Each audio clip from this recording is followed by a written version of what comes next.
This video will explain about the 20th century.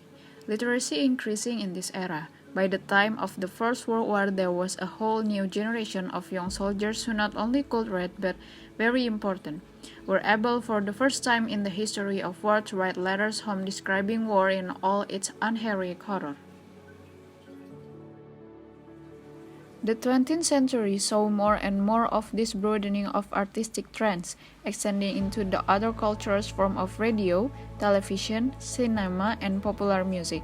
Some writers react to this situation by concentrating on a narrow, highly educated audience who will understand their alienation from his changing world. Thus, the avant-garde era in writing began.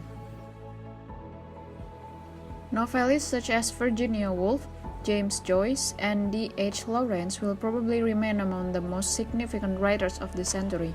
Virginia Woolf and James Joyce felt that the demands of the traditional novel, with its emphasis on external realism, were restricting.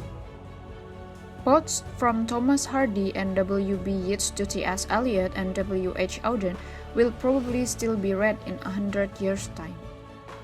The Irish theatres flowering with G.M. Saint and Sean O'Casey, the plays of W. Somerset Maugham have lost much of their appeal, and the early comedies of Noel Coward are now sometimes mistakenly seen as light and insignificant. The reflection. This era was a hard time from Britain, but that doesn't stop literary works in the 20th century. Britain still creates outstanding writers of that time, and mostly for them is about war and their experiences that affect after war. There was much more literature, more cultural production in general in the 20th century than in any previous period. That's all for me. Thank you for watching.